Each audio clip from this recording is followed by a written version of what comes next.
Selamat pagi, saudara-saudari yang terkasih dalam Tuhan Yesus Kristus.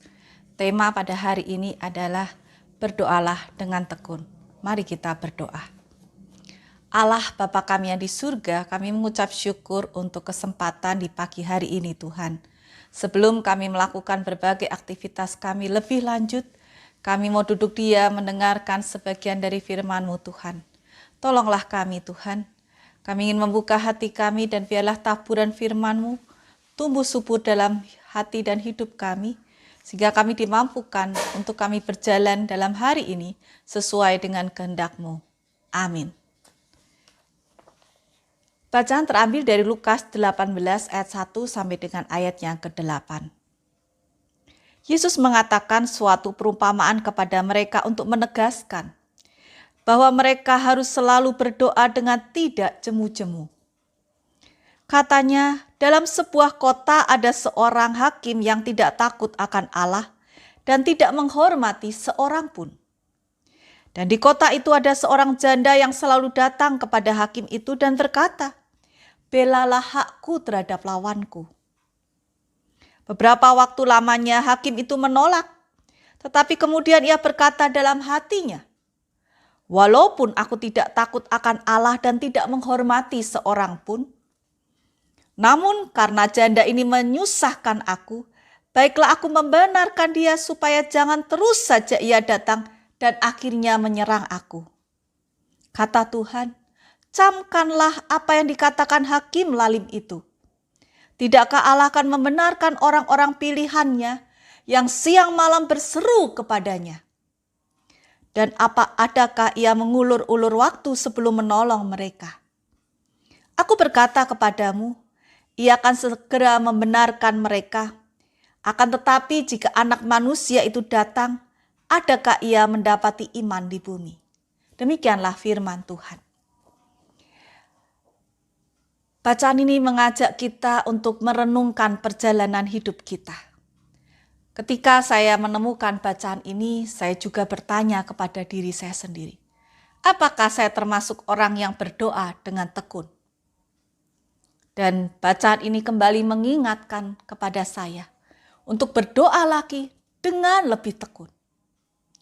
Kadang ada rasa bahwa kalau saya berdoa pun, apakah Tuhan mendengar? Rasanya tidak ada perubahan yang signifikan yang terjadi. Tetapi bacaan hari ini mengingatkan kepada kita bahwa bukan bagian kita untuk menilai apakah doa kita adalah doa yang segera dijawab ataukah dengan cara dan waktu Tuhan akan menjawabnya.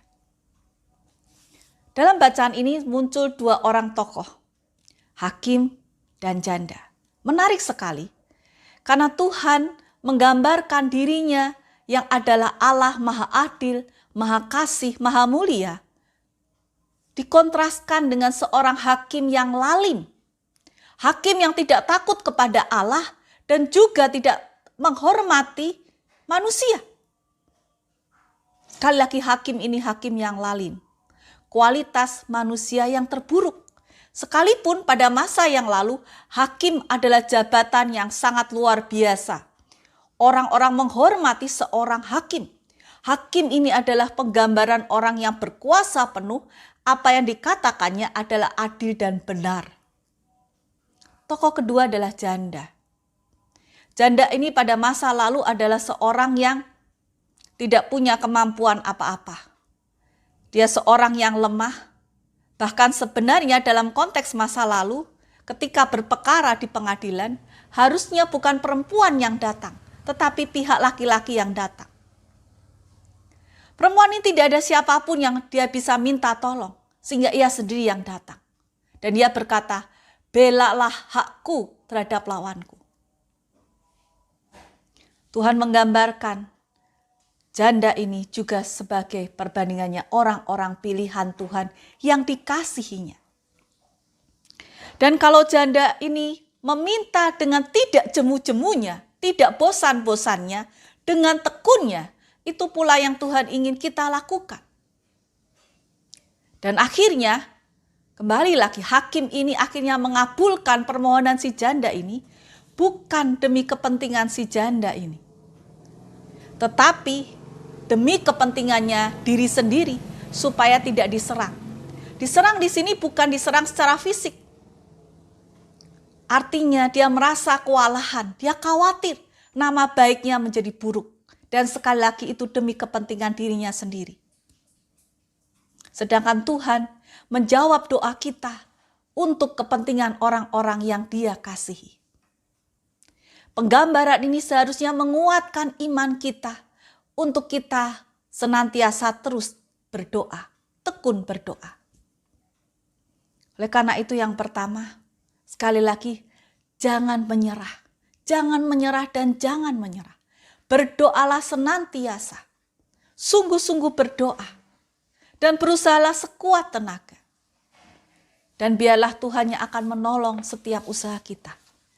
Yang kedua adalah di Mazmur 145 ayat 18. Tuhan dekat pada setiap orang yang berseru kepadanya, pada setiap orang yang berseru kepadanya dalam kesetiaan. Pemazmur juga mengatakan ketika kita berseru senantiasa kepada Tuhan di dalam kesetiaan, Tuhan dekat kepada kita. Dan dalam konteks kita saat ini, mari kita saling mendoakan dan saling menguatkan. Saya ingin berbagi sebuah kisah kenapa saya suka berdoa. Suatu hari saya datang ke sebuah gereja, dan di gereja itu ketika berkhotbah menceritakan, sang pendeta berdoa sama Tuhan. Pendeta ini cukup terkenal, dia punya jemaat di gereja yang besar. Dan dia berkata, Tuhan, kalau saya berkhotbah, kira-kira Tuhan memberikan apa kepada saya? Dia berdoa bermalam-malam, berhari-hari, agar doanya dijawab oleh Tuhan. Dan suatu ketika dia diberikan mimpi. Dalam mimpi itu diperlihatkan ada seorang malaikat membawa mahkota ketika dia sedang berkhotbah. Wah, dia senang sekali dan dia berkata, wah itu pasti untuk saya. Karena saya yang berkhotbah, jemaat lihatlah begitu banyak dan malaikat itu akan memberikan mahkotanya kepada saya. Tapi malaikat itu dari belakang ke depan, balik lagi ke belakang, ke depan, keliling di gereja itu yang besar. Dan sampai suatu ketika, malaikat itu berhenti pada seorang perempuan tua di belakang. Dan dia berikan mahkota itu kepada perempuan tua di belakang. Pengkhotbah itu terkejut dan kaget. Dia lalu dalam mimpinya bertanya, Tuhan, kenapa wanita tua itu yang di belakang yang dapat mahkota? Dan Tuhan menjawab, wanita tua itu, dia mendoakan engkau ketika engkau berkhotbah. Cerita ini sudah puluhan tahun, bahkan sebelum saya masuk sekolah teologi. Tapi cerita ini sangat berkesan kepada saya. Dan biarlah kita semua juga punya pengalaman, bahwa sekali lagi kita tidak pernah sia-sia untuk berdoa. Oleh karena itu, tekunlah berdoa. Mari kita berdoa. Allah Bapa kami yang di surga, pada kesempatan hari ini kami kembali diingatkan untuk berdoa dengan tekun. Ya Tuhan, ampunilah kami kalau kami kadang merasa putus asa atas setiap doa-doa kami yang kadang tampaknya tidak dijawab oleh Tuhan. Tapi kami mau kembali dikuatkan bahwa setiap doa-doa kami tidak pernah sia-sia. Apa yang Tuhan minta agar kami berdoa dengan tekun. Dan biarlah kami diberikan ketekunan itu Tuhan. Dan kami percaya Tuhan selalu menjawab dengan yang terbaik. Terima kasih Tuhan. Amin. Tuhan memberkati. Amin.